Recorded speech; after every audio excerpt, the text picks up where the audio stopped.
Hendrix had a bad feeling about this. He wasn't the only one. I knew we shouldn't be there.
Hendrix had a bad feeling about this.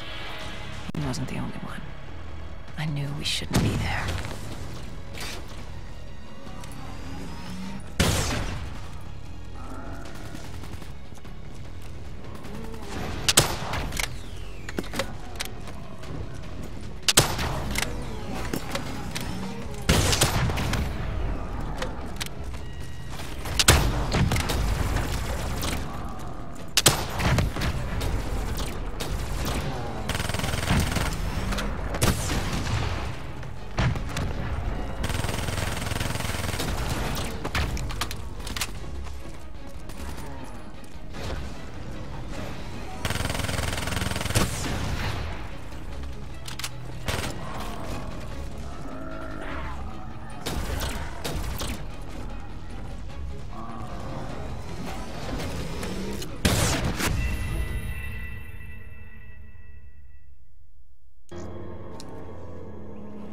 Hendrix had a bad feeling about this.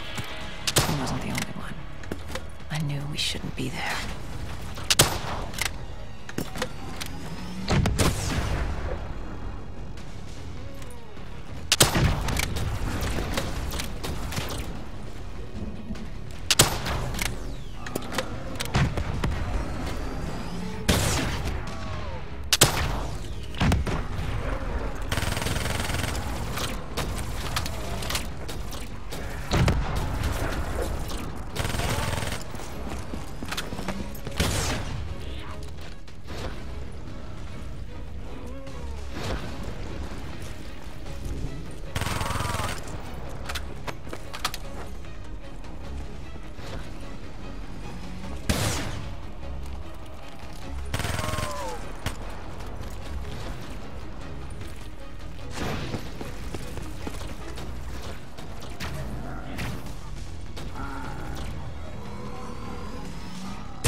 Coalescence.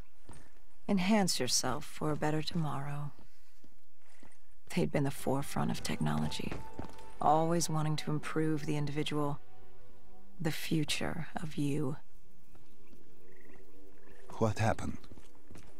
What went wrong? The Coalescence disaster happened. Virus 6115 spread throughout Singapore and strains popped up all over the world. Governments built these quarantine zones to house the undead, a way for the populace to ignore what was happening. 10 years on, and it had worked. We put it out of mind. Ignorance was bliss. What was so special about this operation? It was supposed to be by the books. 5 years after our cybernetic augmentations, Hendrix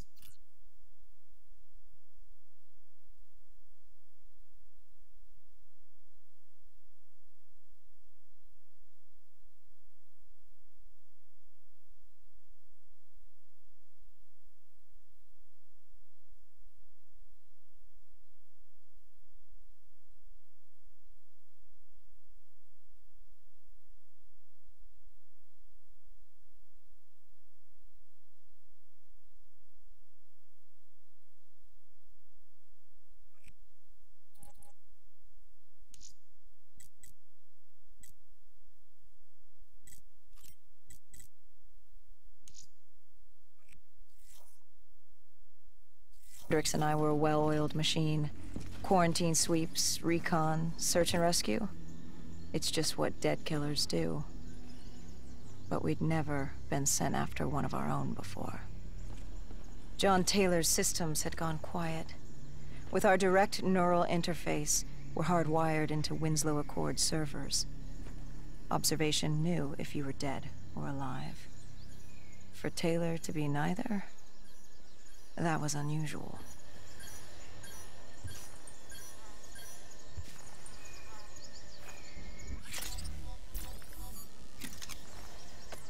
We located an EMF source and uploaded it to Central. It was a 54 immortal audio log, detailing unusual activity coming from the server room at the lowest level of the building. It couldn't have been more than a week old, probably why Taylor's team had been sent to investigate. Hendrix activated a recon drone to scan for life. We picked up a signal coming from far below. As we stood there in the atrium, I felt like Alice. And we were about to jump down the rabbit hole.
Our drone picked up activity ahead. We should have known we weren't alone down here.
Our drone picked up activity ahead. We should have known we weren't alone down here.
When man fled the virus, they left behind thousands of active robots.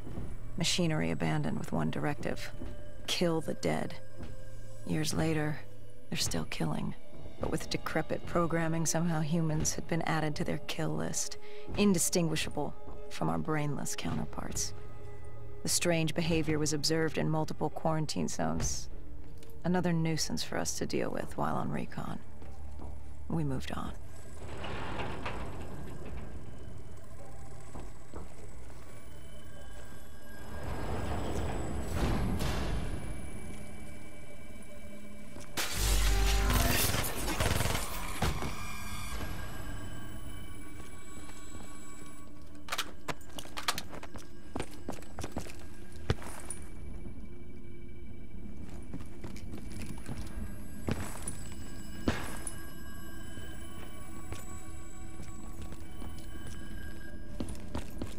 We reached the silo's floor, but the signal came from lower still, below coalescence.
Did you have any inkling of what waited for you? No.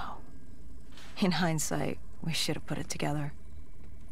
But the fact of the matter, that day was supposed to be like any other.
What did you find below Coalescence?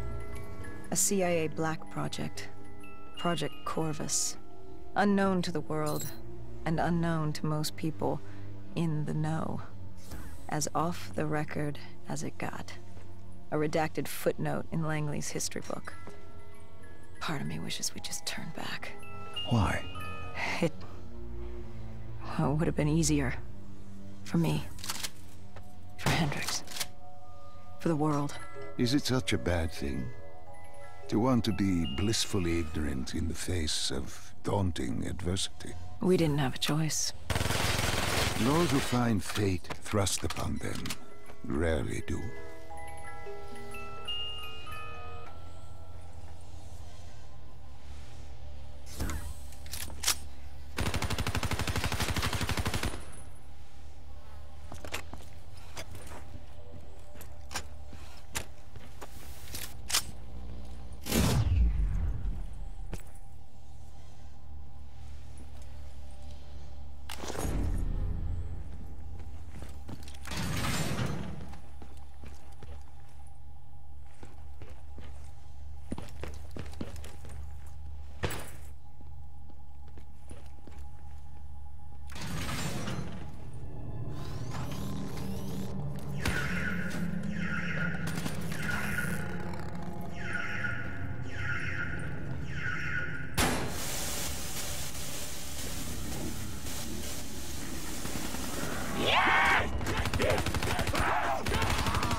The human testing lab.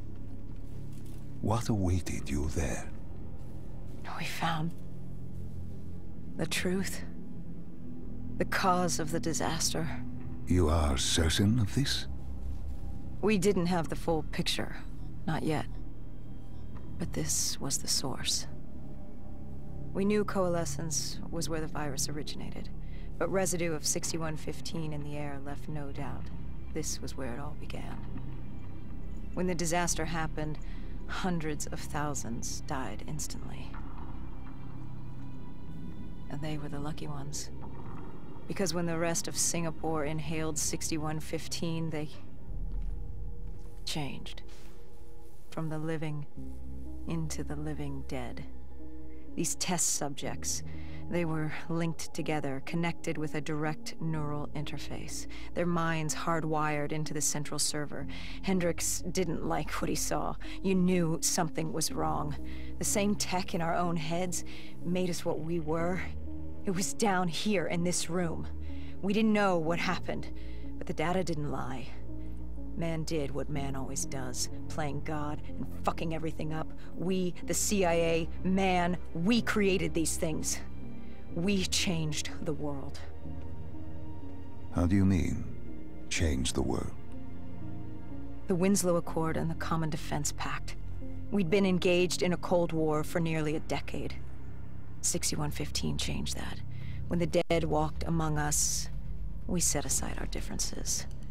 For all of your conflicts, you and your enemy had two things in common. You're both human, and you both want to stay that way. Was this the source of the signal? No, but it looked like Taylor had come through. Our answers were still further down.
When you found the server room, did you have any idea what you would uncover? We couldn't have known. What we found was... We found Sebastian Diaz. One of Taylor's. Another dead killer. Our friend. He'd linked himself to the CIA server, connected directly with the Winslow Accord systems. He was deactivating defenses for the undead quarantine zones all over the world. The massive walls containing the spread, keeping us from the undead. Deactivating the defenses would let the flesh-eating hordes loose upon the living. It would end humanity. We had to stop him. The only way to stop him now was by destroying the server.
You killed him.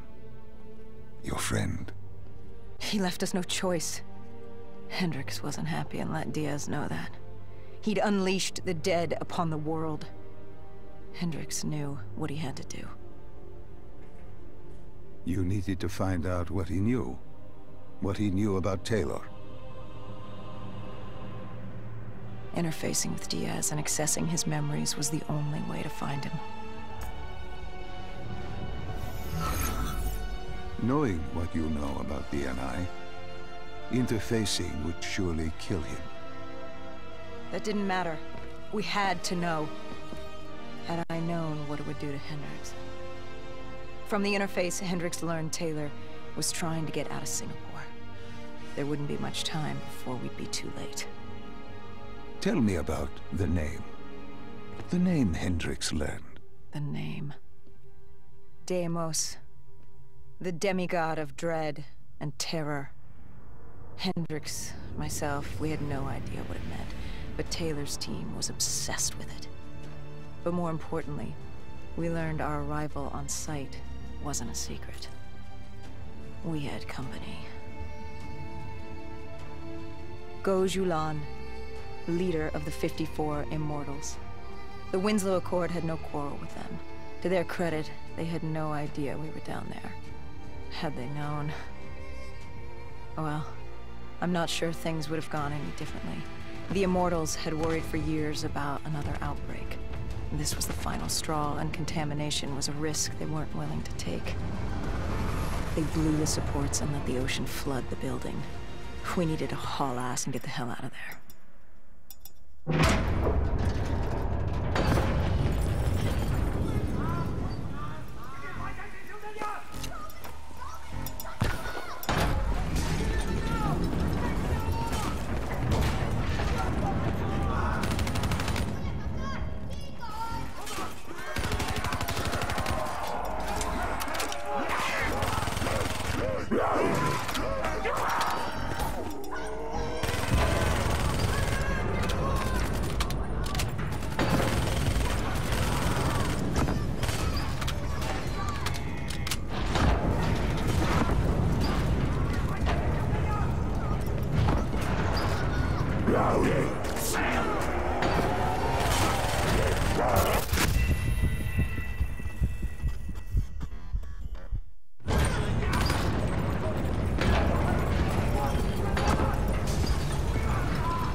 We needed to get out of there before the whole building collapsed. Hendricks had an idea. Flood the lab and let the water pressure jettison us out. Our lungs could take it. He just needed time to open the door.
And what happened then?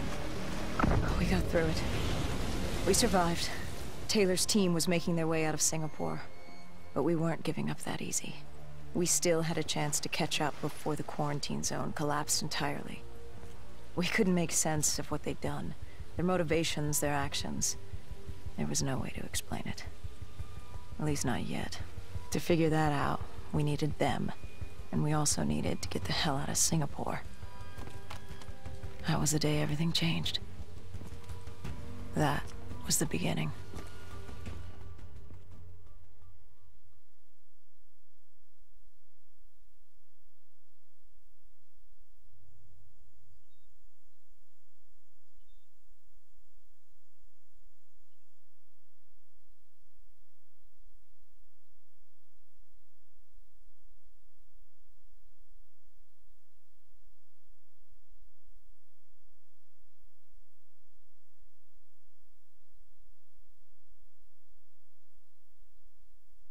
All right, Salim. I told you how this began. Now tell me why. How do I stop Deimos if I'm dead? Your body is dead, but your mind remains alive. I'm connected through your direct neural interface in your subconscious. To save humanity, you must open the portal. With your body gone, the only way to do this is to train your mind. Train my mind? Relive the events preceding your last. Only then can you alter them, change them. Now this is insane. Let me show you. Think back to when you first met Taylor.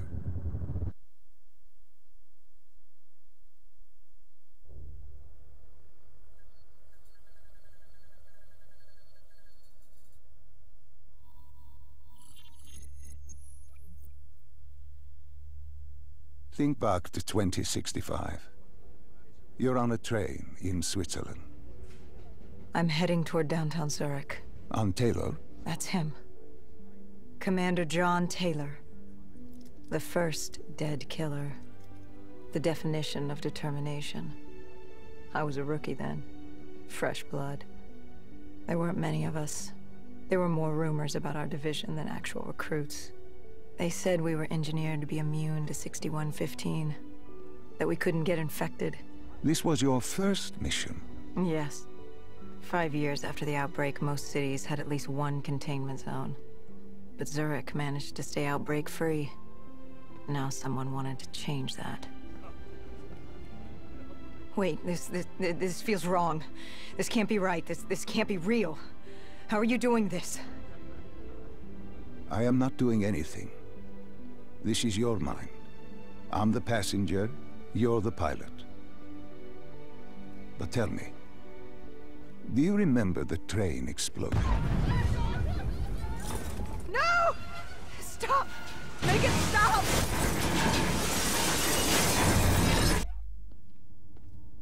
Dr. Salim, what's happening? What's going on? You must be calm. This is your memory, and you dictate the truth. But your mind can play tricks on you. It can deceive you, and it can lie. This never happened, but it nearly did. You and Taylor stopped it. How can I see something that never happened? What the hell am I seeing? And why does it feel so damn real? The human mind is fragile, easily swayed by an incorrect recounting of events. This was one outcome your mind feared. Start from the beginning and take me through the mission. Once we organize everything correctly, we'll be able to find the truth. Tell me about the raid.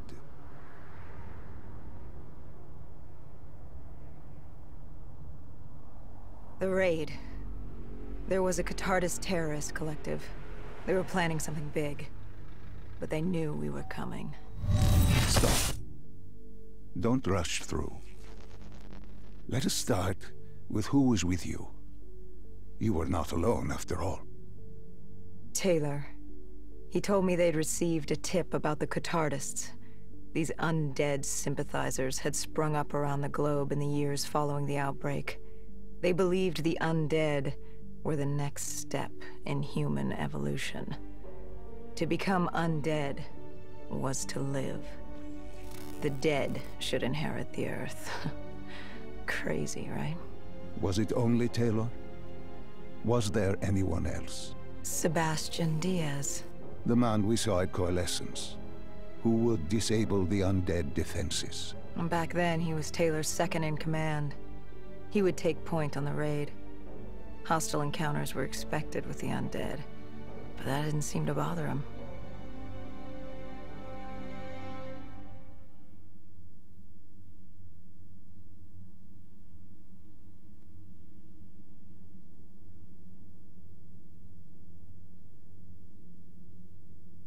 If I was gonna learn my shit, it would be on the job. This mission was my training. For him, it was just another day in the life. Business as usual. And business was booming.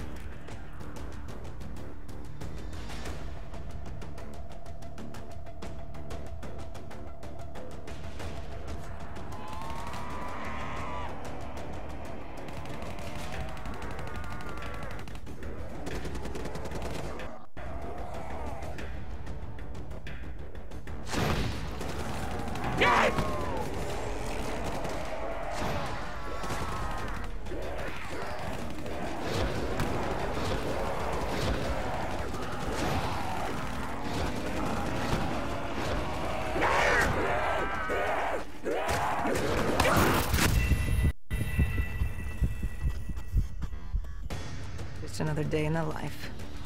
Business as usual. And business was booming.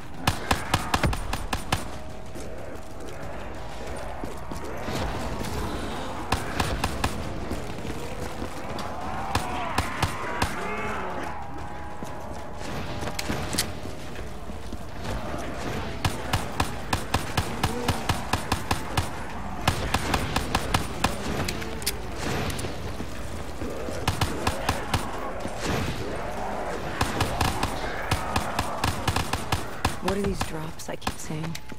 I saw them in Coalescence, too. Is your mind trying to help you through your memories? Weapons, abilities, powers.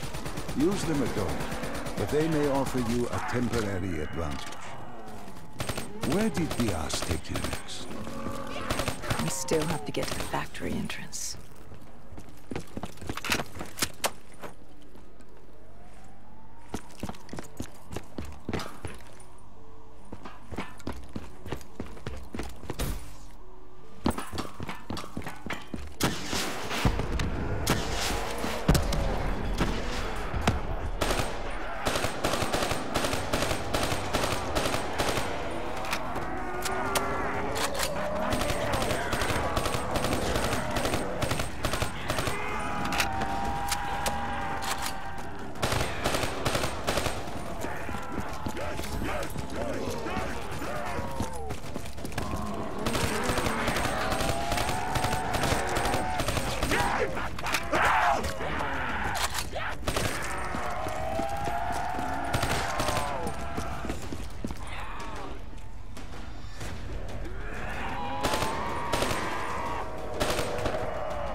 The entrance was locked. We had to destroy a generator to get it open. That was around the corner, with more dead standing in our way. I had an arsenal in front of me, but Diaz made it clear. He told me to run point on the ground. He was curious to see me think on my feet. In a way, he was acting as your training. Diaz wanted me to earn the name Dead Killer. And there's really only one way you can do that. I had support that day, but when you're out there in the real world, you're on your own. No backup, no reinforcements. Just you and the undead. I'd show him I was worthy of the name.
The Cotardis base of operations was just ahead. Once we were inside, we'd be able to figure out what they were planning.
Salim, What's happening? I can't... Stay with me. Come back to my voice. I can't. I don't understand. Tell me what happened. I saw... I don't know. I saw robots and they were ripping me apart. What's happening to me? What was I seeing? It is a lapse. Your mind is wandering into the unknown. Your subconscious finding fears, dreams, doubts. Stay with me. Stay with my voice. You're still in the factory. You were about to make a discovery. Yes, there was a console ahead, and Diaz told me to interface to get access to their network. We had to find out what they were planning. Had you ever extracted information with your DNI before? No. Nothing can really prepare you for it. The flood of data, endless streams of infinite information, it's instantaneous, and it's an eternity. What did it show you? The Cotardis had a contact. An inside man at Coalescence World Headquarters in Zurich. We had his address, ID number, security details, the last of which was most telling. He had extensive security clearance at Coalescence. Specifically, he had access to 6115, the virus. Then let us do just that. Let us find him. Take me to his apartment.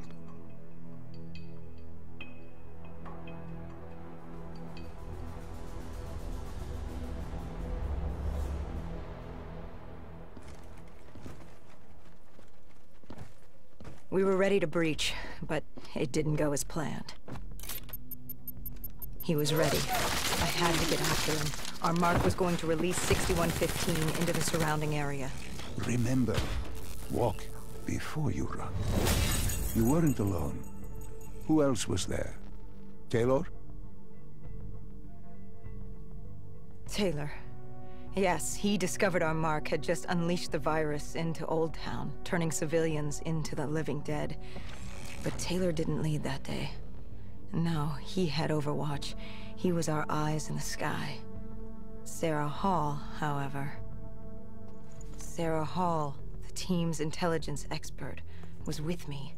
She had point. She found our mark. Apparently his supply of 6115 was 10 times what we initially believed. Enough to turn all of Zurich into a city of the dead. Hall had been with Taylor as long as Diaz. He practically raised her, trained her. He made her. With Taylor in the sky, Hall was our feet on the ground. She didn't have as much patience for fresh blood as Diaz. She was direct and focused. And right now, she was about to give me a lesson in target acquirement.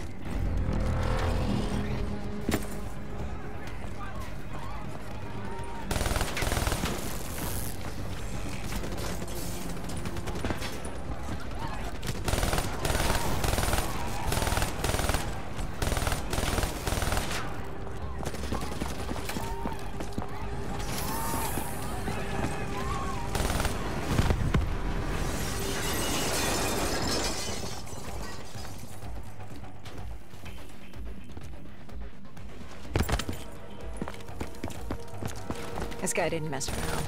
He had DNI just like us. He was hijacking any robotics he could, sending them after us.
What happened when you caught him? Our mark was bleeding out after that fall through the ceiling. Time wasn't on our side, and we needed information. So what did you do? I would do what Hendrix did in Coalescence. I had to interface with him, extract the information from his memories. You make it sound cold. You would be diving into this man's mind. A dangerous task. A terminal task. I know, but you have to make it cold. Detach yourself from the person. It was our first time performing this sort of interface, and Hall wanted to get that point across above all else. It's nothing personal because there is no person. They're not humans. They're databanks for pilfering. Even though it would kill him. Even though... It's ironic, really. Ironic? Hall teaching me how to raid a person's mind. It wouldn't be long before... Well, we know what happens to Hall. What I do to Hall. But we do what we have to do. This was the world we made. If we don't do it, if we can't sacrifice the individual, how do we protect everyone else? That is a heavy burden to press upon the individual. If not us, then who? This was what it was about. Being part of an undead extermination team. Being a dead killer. It's about making that sacrifice. Making the ultimate sacrifice. What did you find? What secrets did your databank have to share? The Cotardus group had set up shop deep in the subways. Whatever they were planning, the answers were there. Information that would stop the bomb. Save millions of lives. The greater good. Yeah. The greater good. Taylor joined us.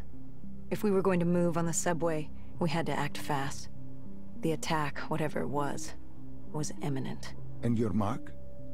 What happened to him after your interface? He was gone. Dead.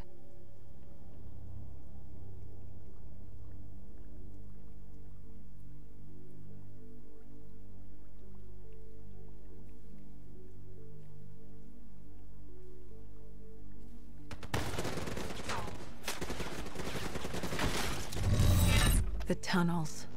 We tracked down the Cotardus operations, and they were putting up a good fight. Who joined you in the tunnels? Taylor oversaw the operation, but the lead on this was Peter Moretti, the last of Taylor's team, an explosives expert. He was the guy you wanted when you needed to blow shit up.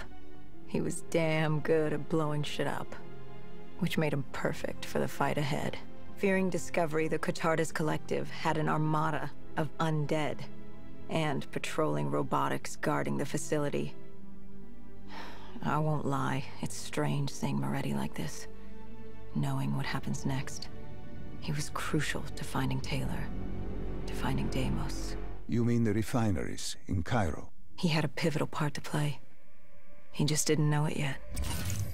What he knew then was the way to the hideout. He took point.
The Catardus group had planted a biochemical bomb containing 6115 on a maglev train. They were going to detonate it in downtown Zurich. Their plan was to turn the whole city as we feared. Taylor said there wasn't much time, but I'd done good. For all the on-the-job training I'd been through, I'd done all right for myself. All that was left was to find the train.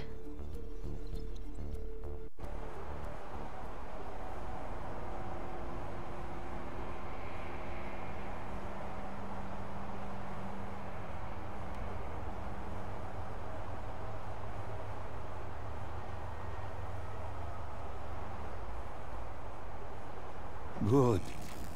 You didn't even need my push to the final memory. You connected events and arrived at the truth. Now what happens? Now we set things right. Through your mind, you realign the events as they occurred. And by doing this, if I work with you and remember the events leading up to Zurich? You will be able to open the gateway. But let's not get ahead of ourselves. Let us finish here first.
Found the bomb car. The whole thing was wired up, primed to blow. There wasn't time. I couldn't disarm it. So what did you do? Remember how we can't get infected? Some of the rumors about us were true. That's why I was there. Why we make the sacrifice. I used my cybernetic abilities to reverse the polarity of the train car and detach it. The car unleashed the gas. It saved me inside the city. And you lived? I didn't know I'd make it at the time, but I turned out all right. It wasn't the last time I cheated death.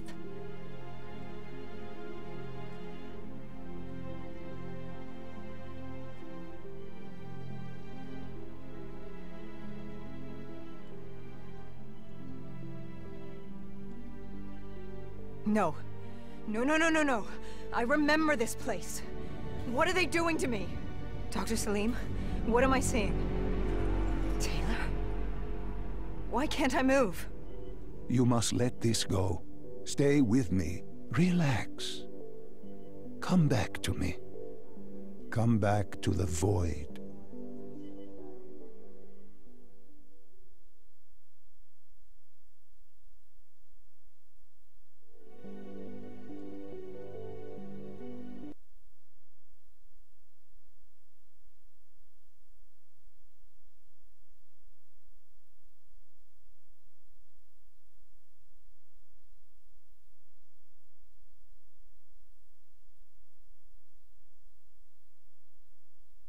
Can you hear me?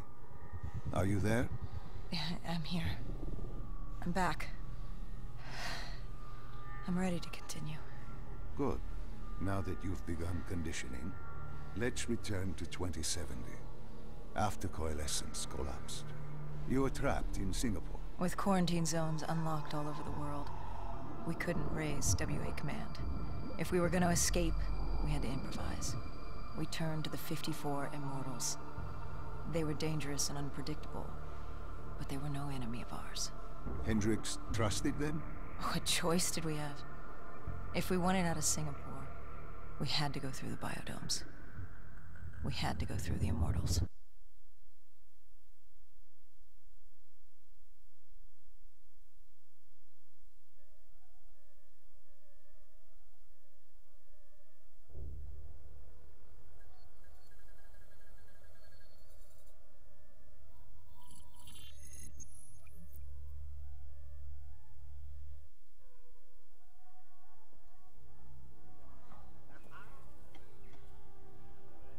At the time, the biodomes were the safest place to be. With the outbreak of 2060, The Immortals seized the marina and dug in. The biodomes were impenetrable. Dead-proof. Hendricks had a contact, Danny Lee. He was slimy as they come, but he could get us transport. Not only that, Taylor had beaten us out of the biodomes, and Danny claimed to know where he was heading. They had this information. Danny was convinced Gojulan had info on her central server. They were doing us a solid, really. But that didn't come cheap. They wanted food, water, weapons, reinforcements from the Winslow Accord. We agreed to their terms, with no idea if we could honor it. The Immortals were a people of their word, and quite efficient in punishing those who did not act the same. Danny was in a bad mood. The Immortals weren't exactly happy to see us. They knew our part in what had happened in Coalescence. Danny went so far as to accuse us of opening the containment zones ourselves. Hendricks persuaded him otherwise. But that didn't change how I felt. We were there. We had our chance to stop Diaz in the server room. You cannot blame yourself for what is out of your control. There were powers in play far greater than your own. Powers with far more control. You were a pawn in his game. You mean Deimos? Well, as it turns out, we weren't his only pawns in the room. How do you mean? You can get us a ride out? Sure, I'll give you that. But claiming to know where Taylor was? Know that saying, too good to be true? Something was wrong. There was something malevolent, malicious. I called Danny out. I wasn't too happy with that. But then again, we assumed he was just scared.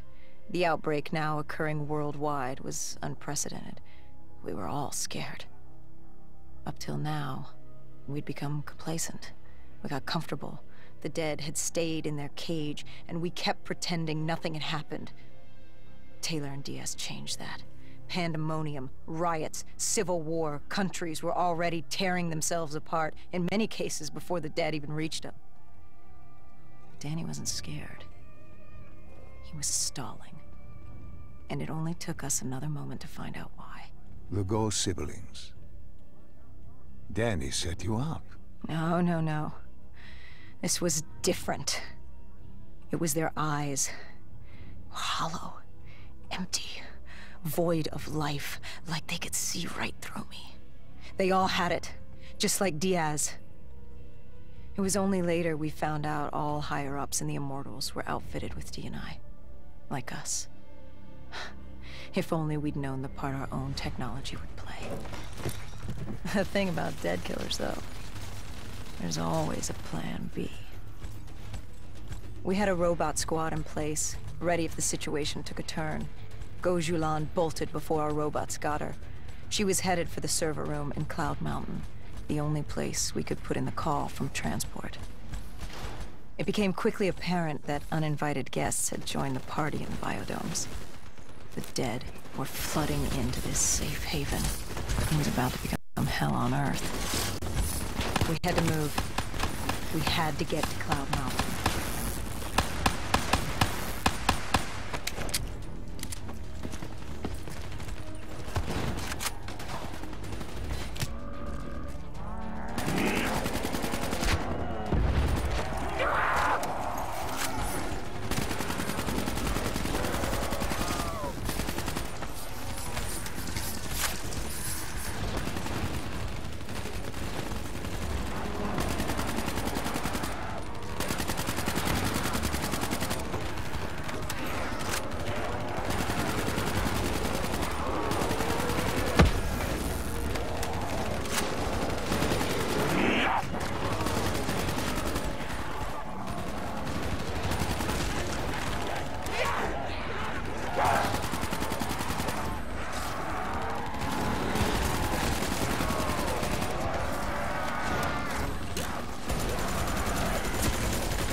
I don't know how the undead got in.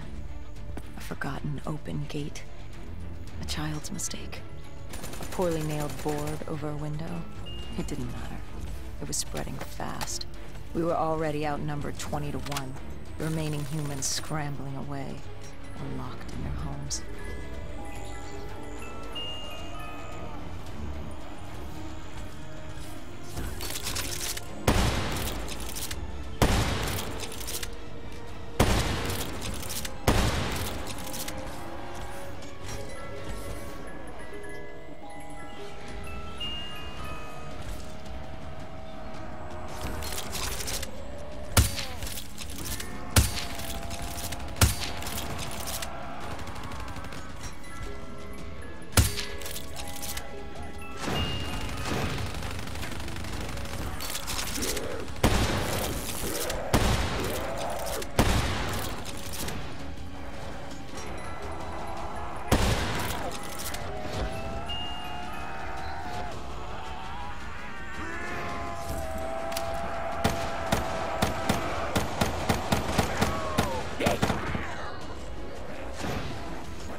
Heard that familiar screech. Parasites, mutated creatures born out of 6115 were flying towards us.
With the shipping yard cleared, Cloud Mountain was just ahead, the server room at the top. We had a long climb ahead of us.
What happened in the server room?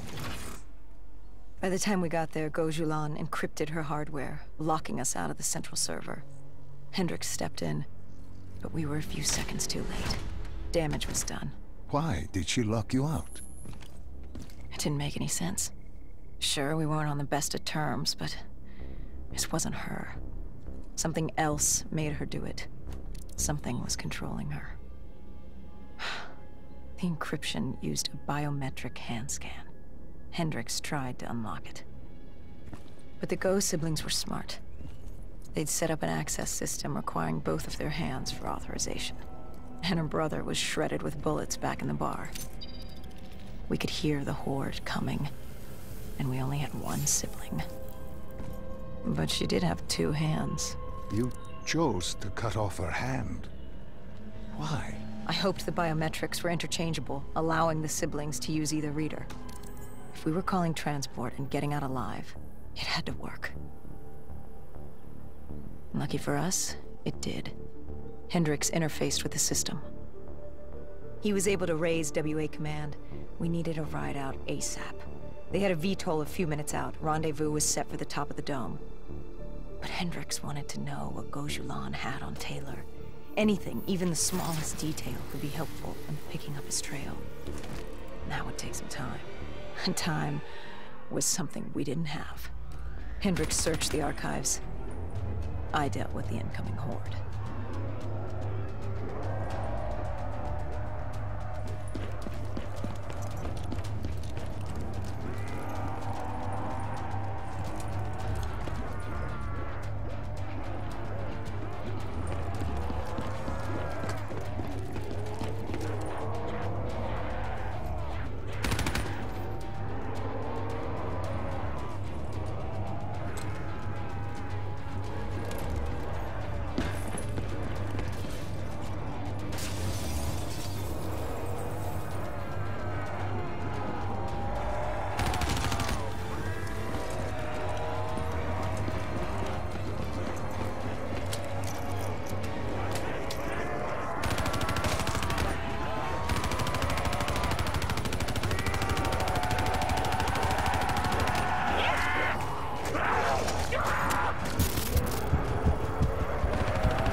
Hendricks had pulled all the data he could.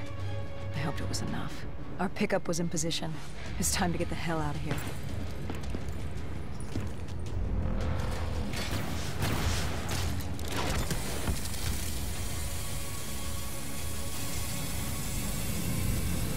Our bird wasn't alone in the sky.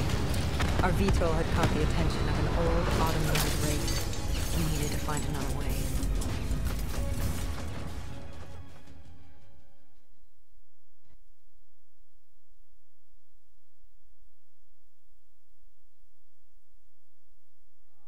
This wraith tailing you.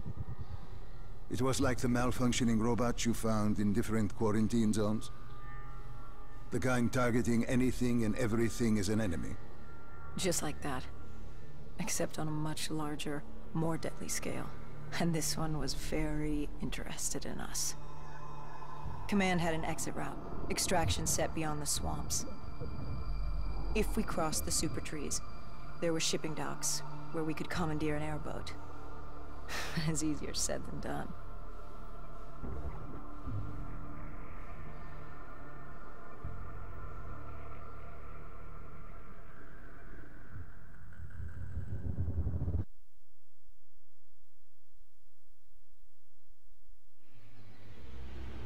Between the flesh eaters and that wraith eyeing us, the super trees would be no walk in the park.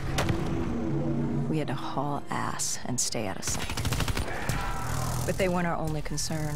Winslow Accord picked up chatter ahead. Apparently, we weren't the only humans using the docks to escape.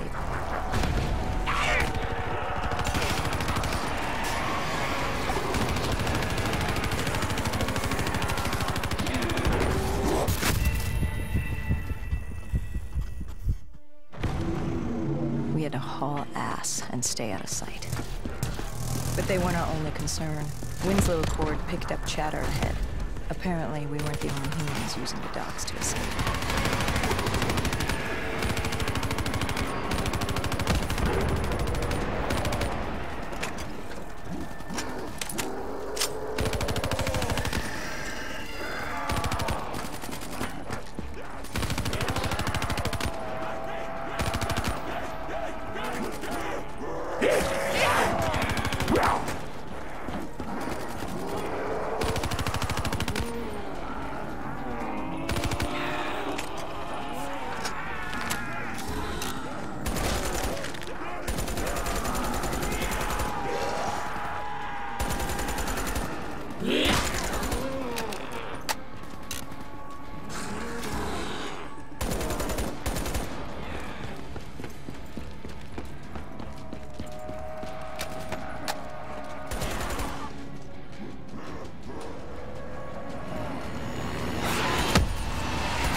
The super tree was collapsing.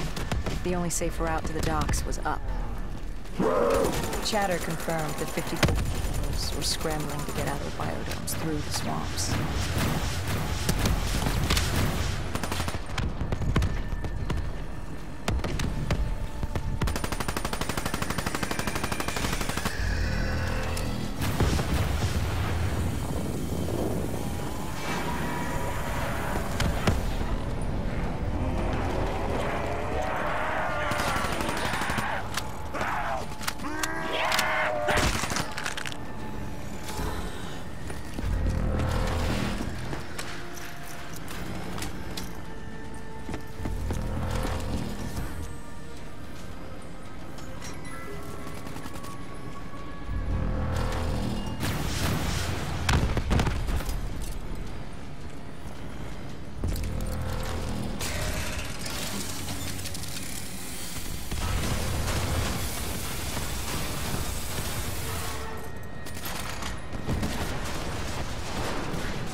From the sound of it, they wanted us dead as much as the flesh eaters did.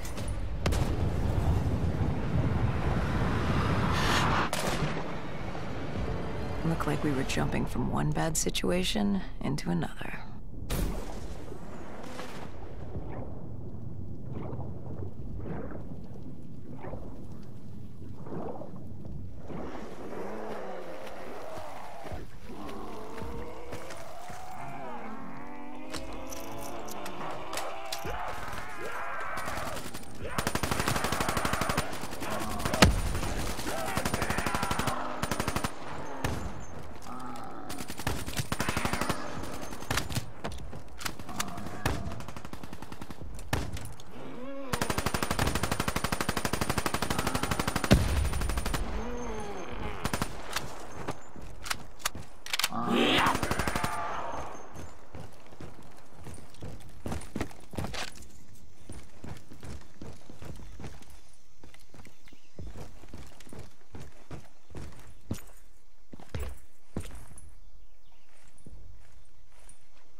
Hendricks commandeered an airboat and set the autopilot. We had undead on our ass, and more 54I ahead.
Exfil was just ahead. We were getting out soon. What about Taylor? What did Hendricks learn from the server? Nothing. He didn't wait. Information lost. Taylor was in the wind. And the virus, 6115, wouldn't stop this time. The Winslow Accord and CDP had been thrown into chaos. We'd lost Hong Kong, Berlin, and Cairo. And it was just getting started. What would come next? How the world would change? There was no way to be ready for that.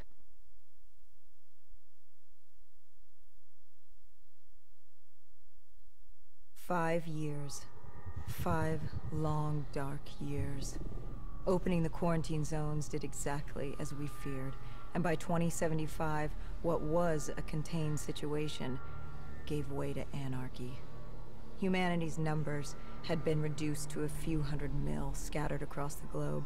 The undead had risen to 7 billion. Taylor was in the wind, a faded reminder of our inability to stop Armageddon. There was still a Winslow Accord kill-on-sight ordinance in place, but he was a distant memory. Until the aquifers. We were on a routine bombing run outside Cairo. Our orders were to bomb the dead into the next life.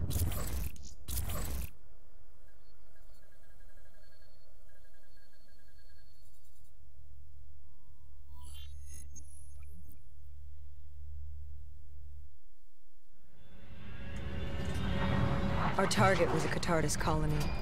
They'd taken over a refinery. It was a well-armed facility protecting them and the dead they worshipped. Top priority was to cut off their comms and leave them in the dark. But first, we had to clear out their defenses.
This was a routine sweep.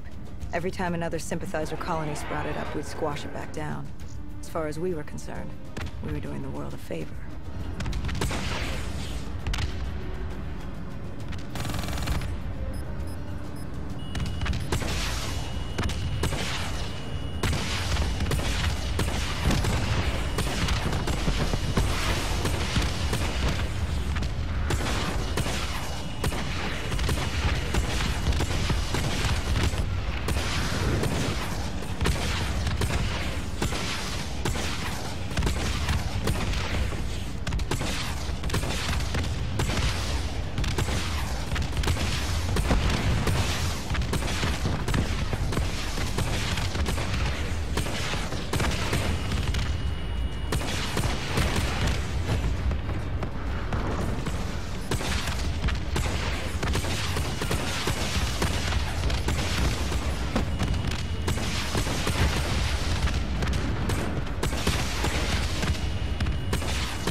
We moved on the array, but the undead sympathizers weren't going down without a fight.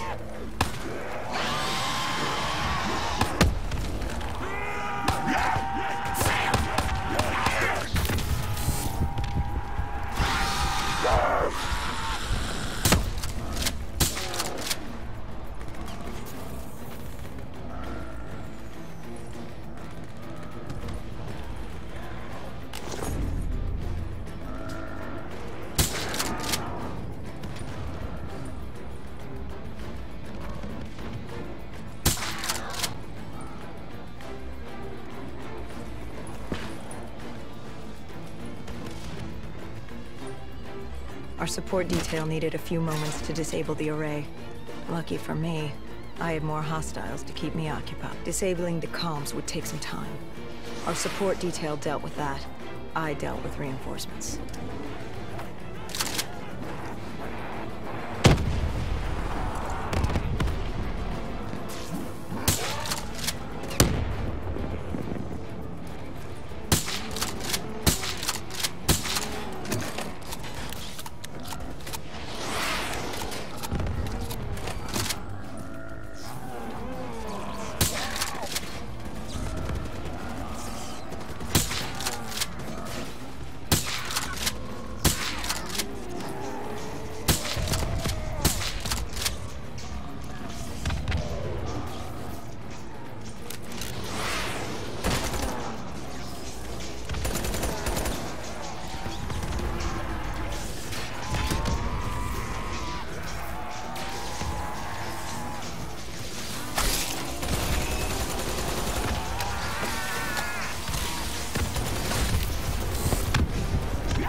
The station disabled, we had to get back to our bird.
The array was ahead. Bring it down, we'd be one step closer to eradicating this colony.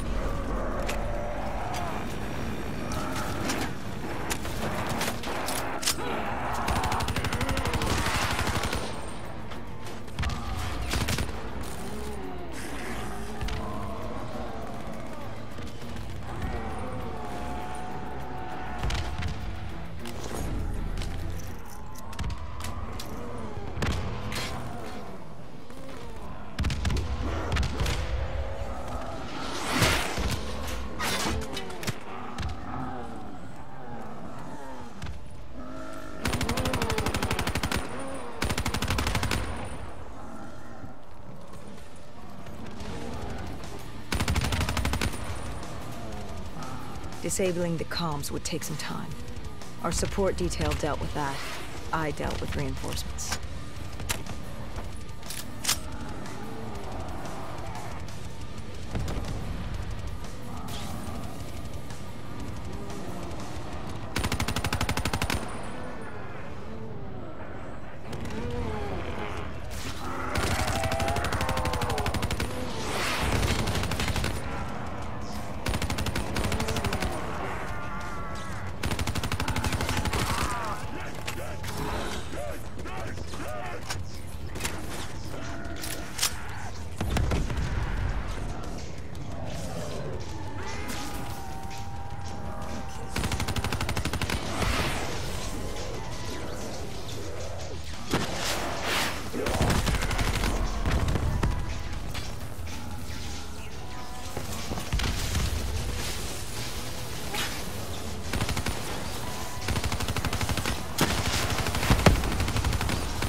With the comms disabled, we needed to get back in the air.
With their comms jammed, the next step was to breach the control room to take back the facility.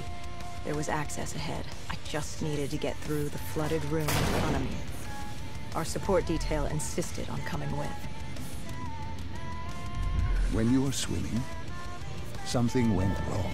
Our D&I. There was a malfunction. What did you see? I saw... I was drowning. I thought I heard... This is not your time. Get back up. Do not trust him. Everything is not what it seems. What did you hear? Nothing. I couldn't make it out. Get up. Then I woke up. Someone pulled me out of the water. Someone saved me. Saved you? A guardian angel. Someone watching over me. My support detail. She got through somehow and pulled me out. She brought me back from the brink. She said it wasn't my time. My work wasn't done. I had to stop Taylor. I don't know how she knew. It didn't make any sense. Did you know her? This woman? No. I'd never worked with her before today. And yet she knew about Taylor. She knew about what happened. And you're sure she was there? What? Why? You think I made her up? You yourself said your DNI systems were malfunctioning. What? You gonna tell me I'm crazy next? I know what I saw. I did not make her up. I didn't fucking imagine her. Did she have a name? Of course she had a fucking name. The Guardian Angel. She said her name was Kane. She told me she'd help me get through this. She said we had to move. Control was beyond a server room ahead. If we were going to take the refinery from these dead sympathizers, we needed to clear it out. If we couldn't, we would be on to Plan B. Plan B? Plan bomb this shithole to hell.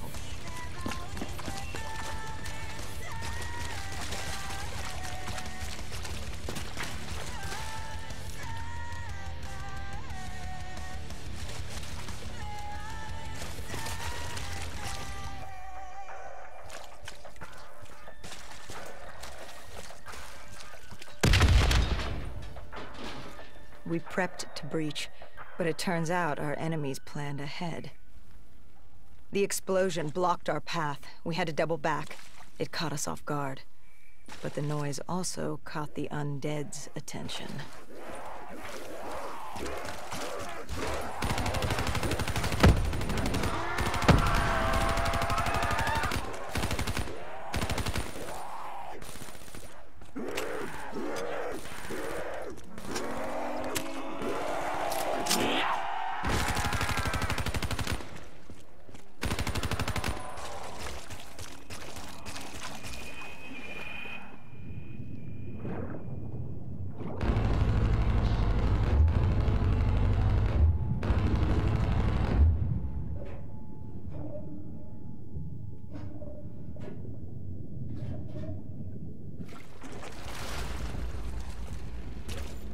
We regrouped with our allies. That's Egyptian Army Lieutenant Ziad Khalil, friend of ours. He was durable, seasoned. He defended his home through undead wars. He wouldn't go down without a fight. What was the plan? Khalil would move on control from the exterior. I'd sweep the dead from the air. Our guardian angel accompanied me. She told me the answer to finding Taylor was on this refinery. Why she thought that. How she knew that. It was surreal.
When Khalil took the control room, he found something on the security footage. Something we needed to see. Taylor. Like seeing a ghost. We just stumbled upon him. This wasn't just a Cotardis colony. This was Taylor's hideout. They were already evacuating Taylor. We locked down the facility, separating Taylor and his associate, Moretti. Who did you go after? It was too late for Taylor. The Cotardis put him on a VTOL. We'd go after Moretti. Command informed us the kill order was still active. Hendricks didn't like that, but it wasn't his call. How did you feel about it? 5 years. 5 years after our fuck-up, and we could fix it. I'd gladly take the shot.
Moretti was just below us. If we were gonna get him, we'd need to take a shortcut. Shortcut? A leap of faith.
Listen to her. Trust her. Find Taylor.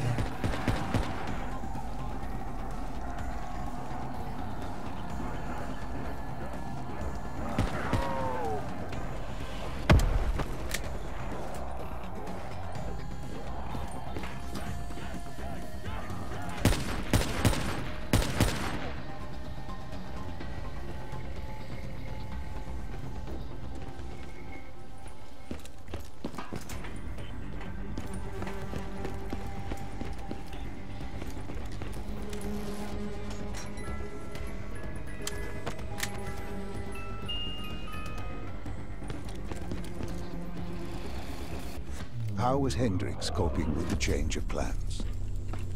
He was upset. And why wouldn't he be?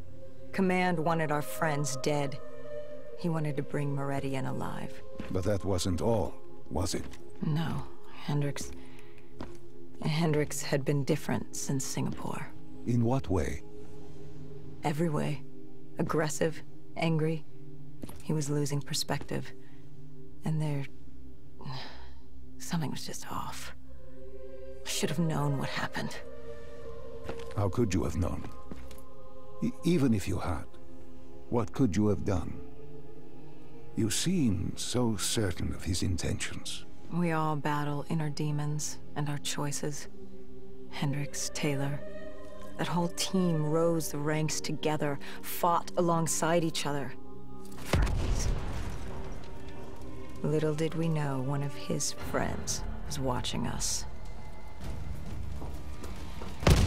Moretti had locked himself in the security room. Only way in was to cut the power. To do that, we had to overload the generators.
You cornered him. What did Moretti say? He said that name. Same as Diaz. Deimos. He said if I wanted answers, I had to find Damien Bishop, a man we both knew from a past mission. Bishop could help stop Deimos. But first, I had to kill him. He kept saying, "This isn't me. This isn't me." He kept saying Deimos made him do it. So I granted his last request.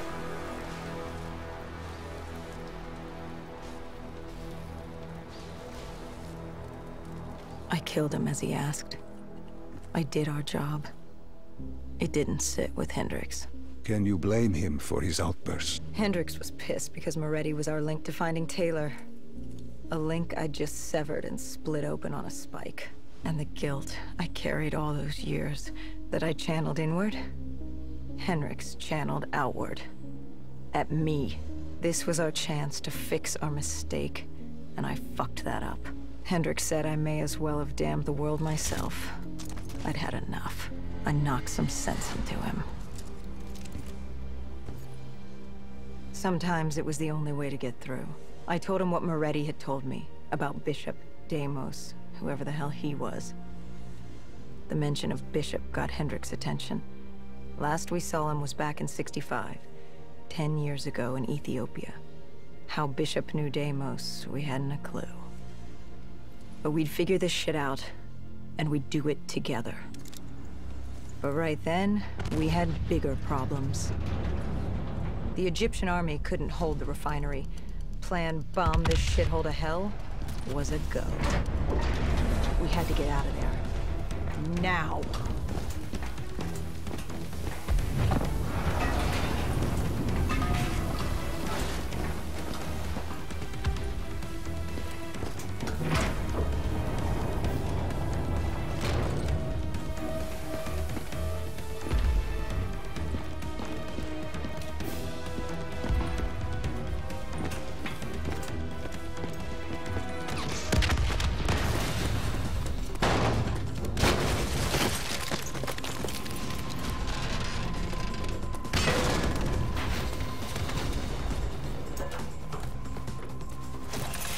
We lost Taylor, but we had a lead.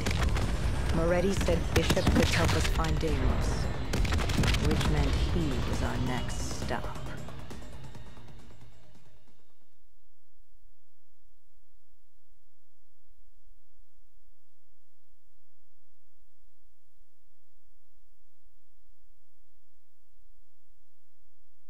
This bishop that Moretti mentioned...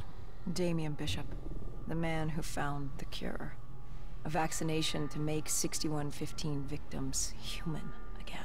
A cure? Did it work? It should have. Something was blocking it. Bishop had this theory. He believed somewhere there was an undead brain.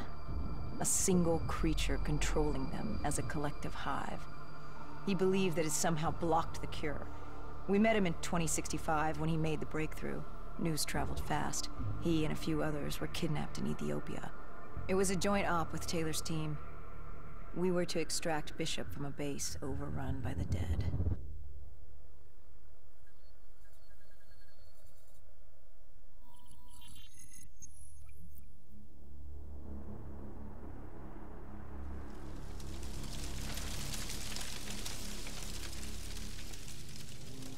With the dead crawling all over, we needed a distraction. Something to keep the flesh eaters occupied so we could grab Bishop. We weren't dead killers yet, so we had to be a little more creative. And lucky for us, there were plenty of NRC birds in the sky, and the NRC's dead system still worked. Laser cannons built to auto-target any hostile aircraft. So you created the diversion. And Taylor's team prepped extraction.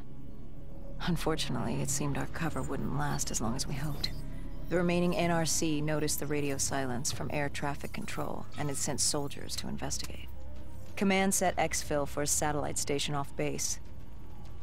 We reset the dead system to target one of the automated planes circling above. Turns out the undead have a thing for giant explosions, like moths drawn to a porch lamp.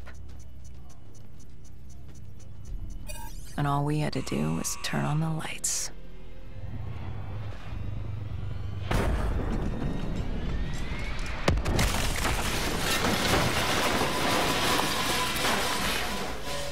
Unfortunately, we couldn't exactly control the landing. Hendricks alerted Taylor the bird was down and the diversion in play.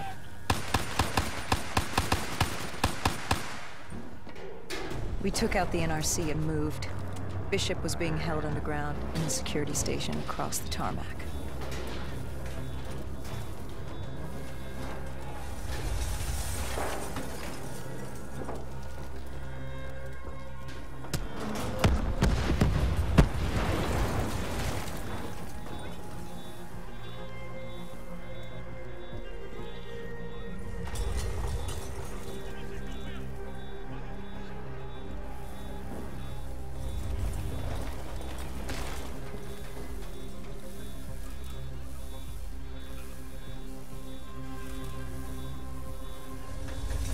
Hendricks ordered weapons down. The base was crawling with NRC soldiers and undead. No need to draw any more attention to ourselves. We crossed the tarmac. The tunnel ahead led to the security station.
Hendricks took out the guards.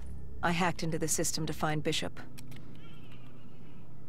Why were there NRC still at the base? It was being overrun. They needed the cure.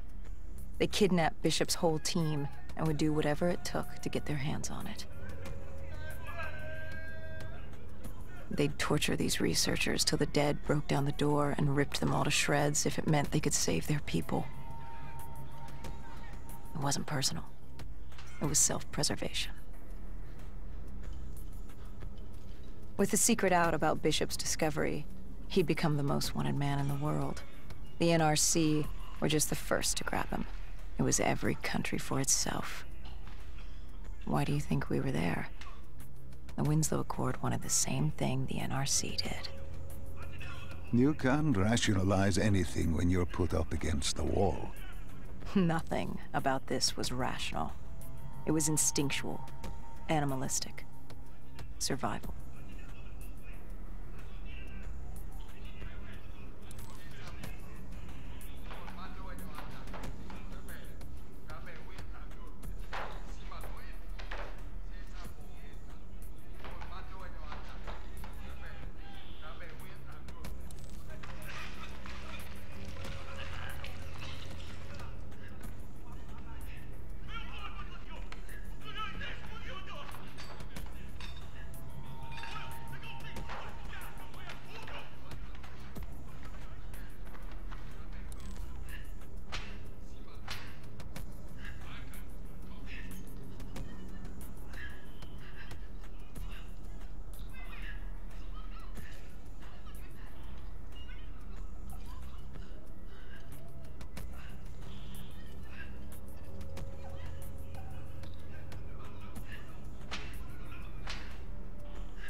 He had been escorted to an interrogation room.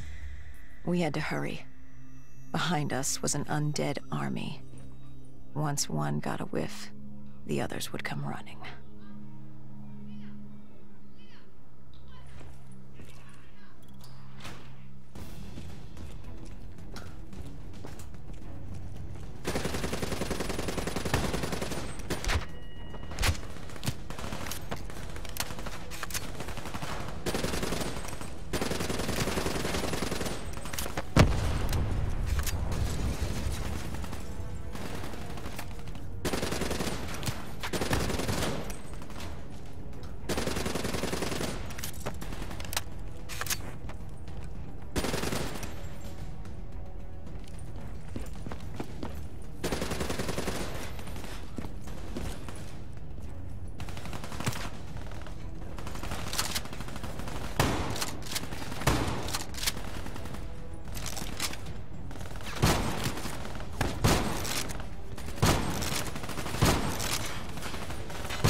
Hendricks told Bishop who we were and that we had to move. But Bishop refused to leave without the other researchers. His friends. Our instructions were specific. Bishop was our priority. We didn't like it, but Bishop refused to leave without them. It sounds like you were taking an awful risk. He said for the cure to work, he needed them. They weren't expendable. Technically, we were. In a way, you and the NRC were not so different in what you wanted and how far you were willing to go. Our method was different. Our reasoning was not. No one wants to sacrifice themselves to save the world. But you like to think if the moment came, you'd have it in you. Who was inside the cell? Lieutenant Ziyed Khalil, member of the Egyptian army. Back in '65, he was a guard assigned to Bishop's research station. This was how we met. Hendricks cut him down and notified Taylor we were freeing the other hostages. Taylor said we didn't have the time. The base was swarming with additional NRC forces. They weren't letting their prize go that easily. There was a tunnel full of hostile soldiers between us and our exit. A cargo elevator ahead was the only way to the surface. No telling how close the dead were behind us.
The remaining NRC forces were waiting for us above. They weren't about to let their prize prisoner go.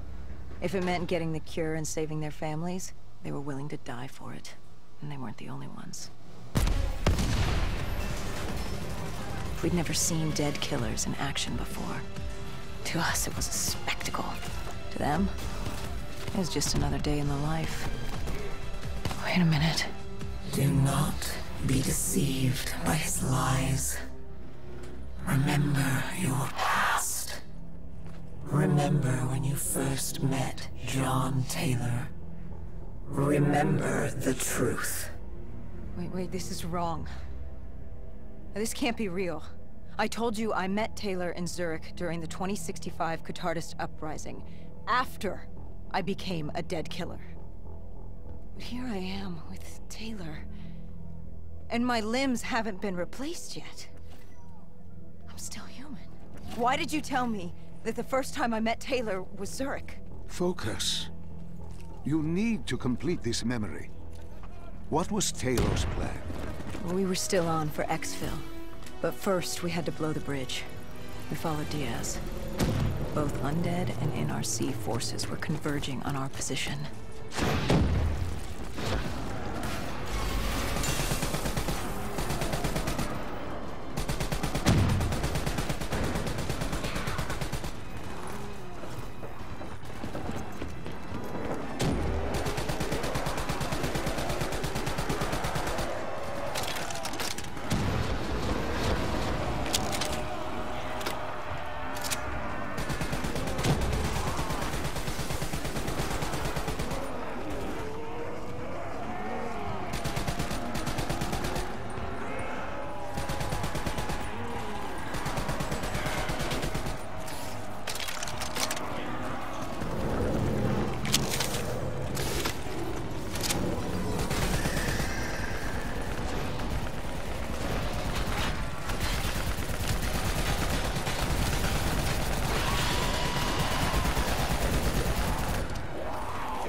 grabbed us after the hangar. She was to take us to Moretti, so we could blow the bridge.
After the bridge, we were forced inside a comm center.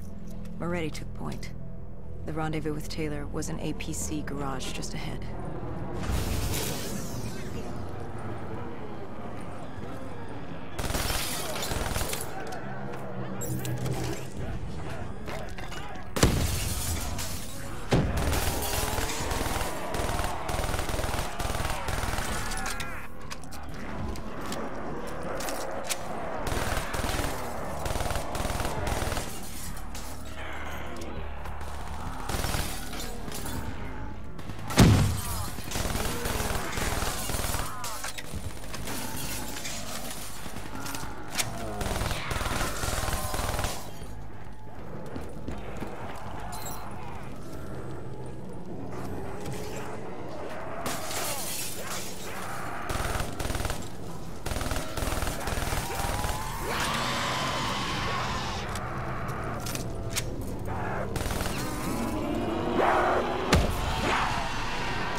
We could hear the undead screaming towards us. But that wasn't all. A robot horde was moving in. Taylor would need some time to get the door open.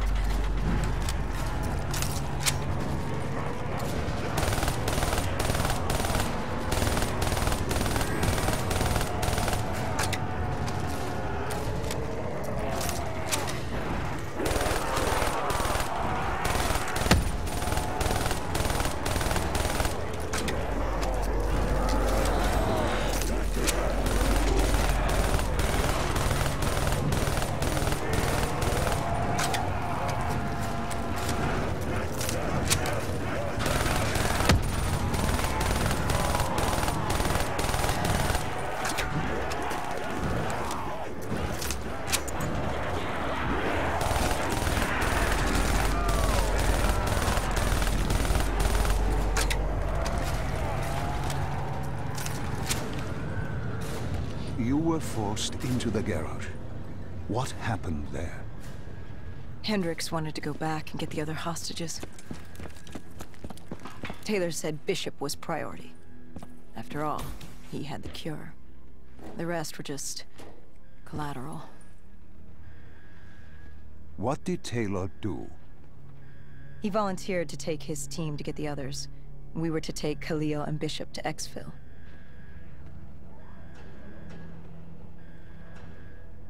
We got on the APC. Bishop was the most important man in the world right now. We had to get him to Exfil if it killed us.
Hendricks needed a minute to get the undead robots alive on Chronicles.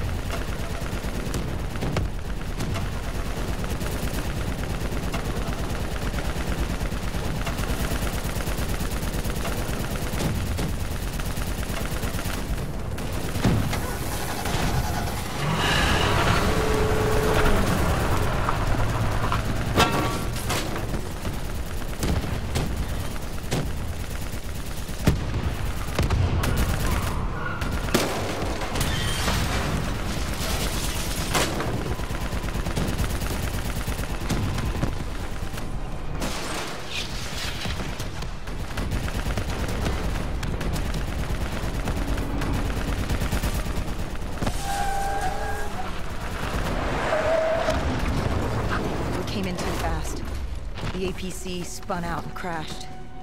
Hendricks moved Bishop into position. The drone evac was inbound. Once secured in the drop pod, it would return to collect. We just needed to hold back the Horde.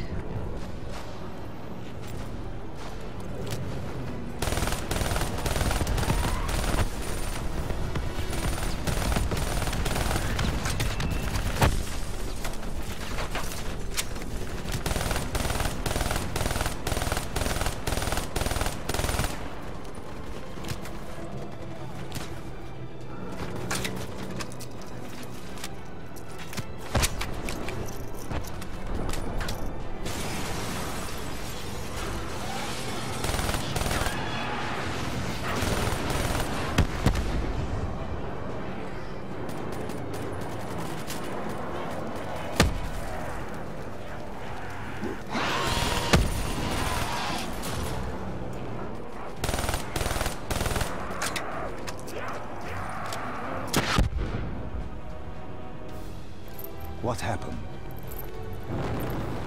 Airspace was compromised. They had to pull out. Bishop was priority. We were expendable. I heard Taylor call.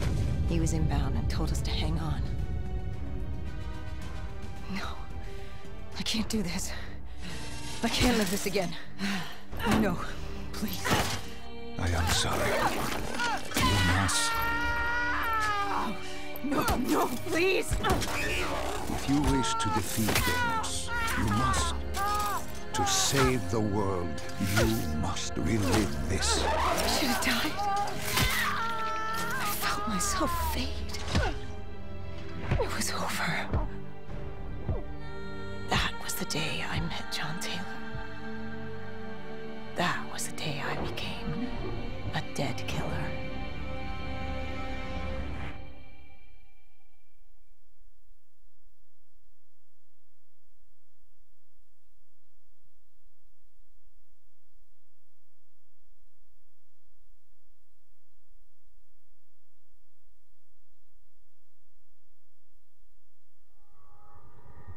That was the day you met Bishop, the man who found the cure, before he died at the Cairo aquifers. Moretti told you to find him. On Moretti's instruction, we sought him out. We told him what we knew, which at the time was just a name, Deimos. He didn't know much, just that Deimos was responsible for the outbreak, and that a safe house in Singapore had a dossier on the guy. So we returned to Singapore. Little did we know, Gojulan had taken the city, and somehow gotten the undead to obey her. If we were gonna get to the safe house, we'd have to go through them.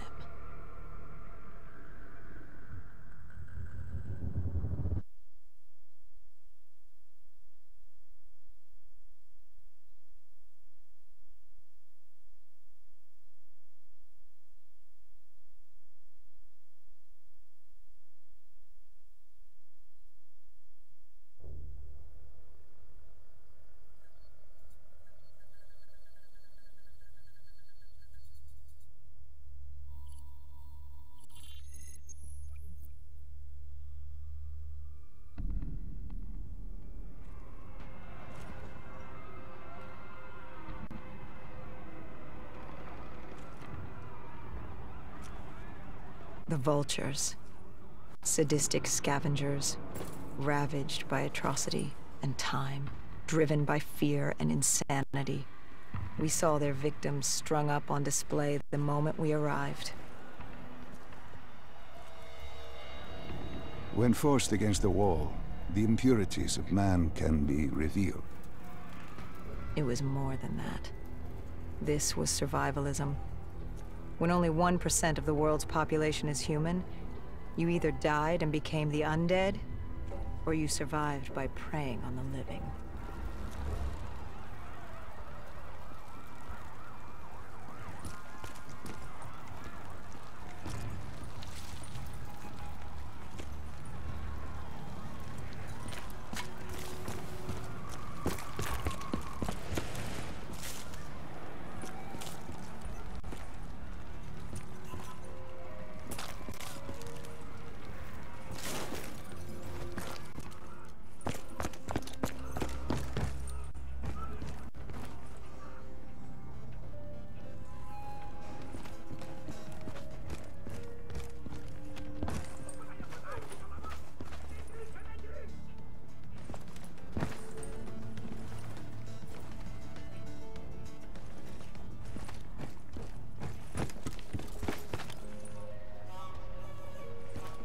I had a bad feeling about this. Going through the undead was one thing. The vultures. They were fucking savages.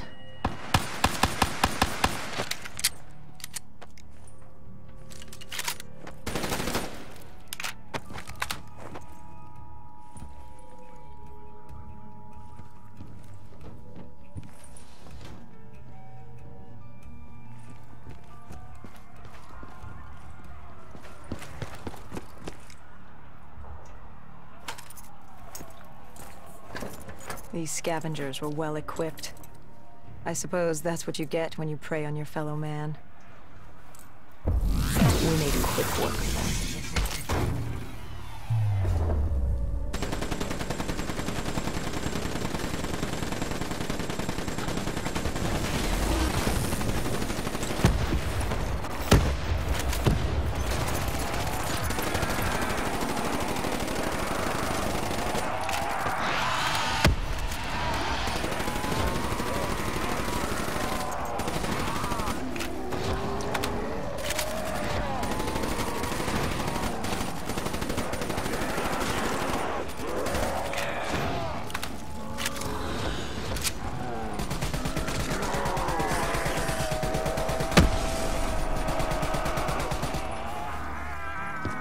Hendricks took point down the alley. From the sounds of it, the dead knew we were coming.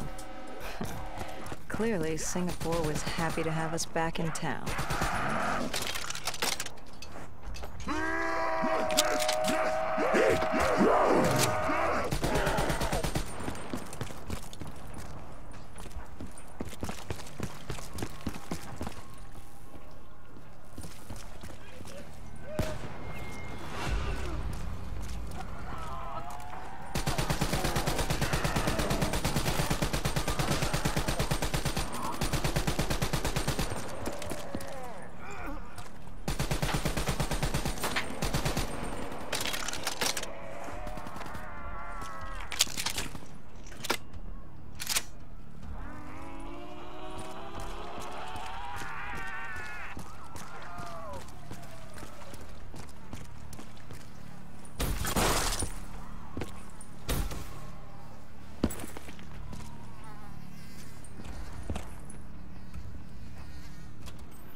Overwatch confirmed the vultures were converging on the safe house. Civilians spotted on site. We didn't know if we could get through without additional collateral damage.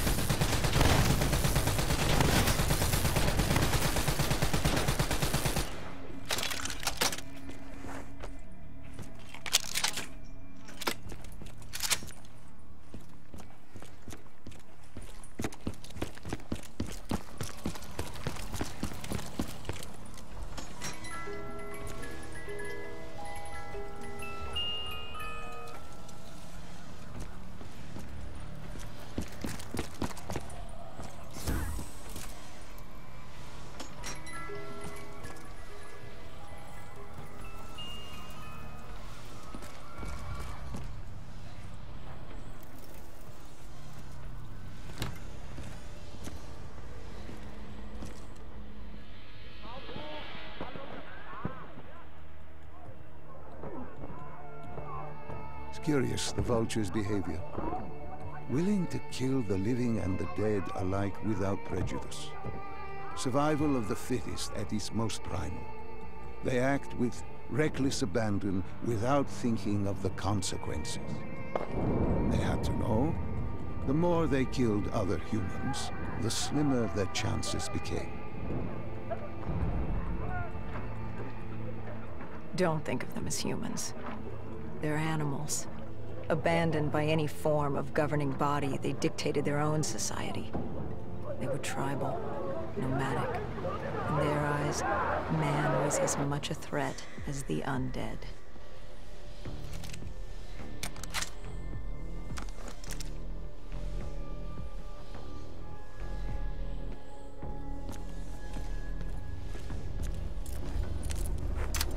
The scavengers began realizing they weren't the only humans in the area.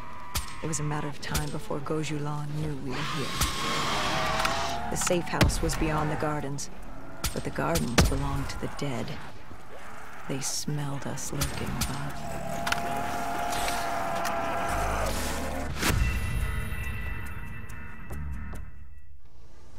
The scavengers began realizing they weren't the only humans in the area. It was a matter of time before Gojulan knew we were here. The safe house was beyond the gardens, but the gardens belonged to the dead. They smelled us lurking above.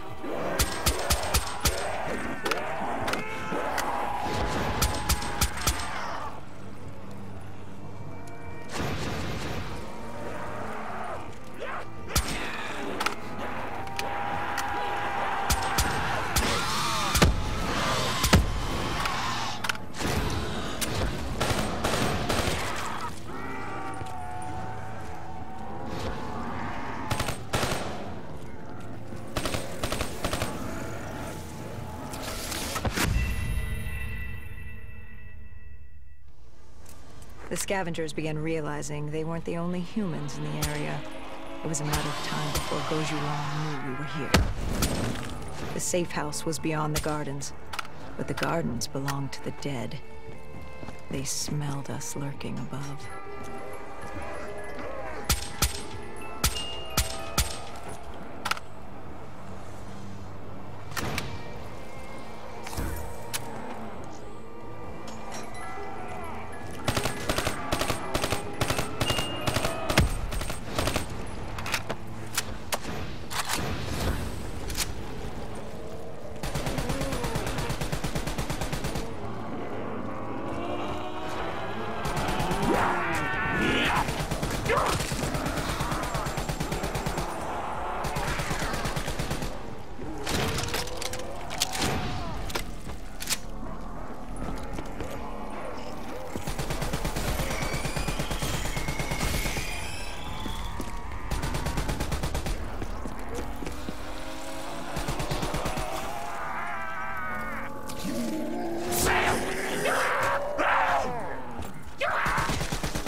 Before Hendricks could take him out, the scavenger alerted Gojulan.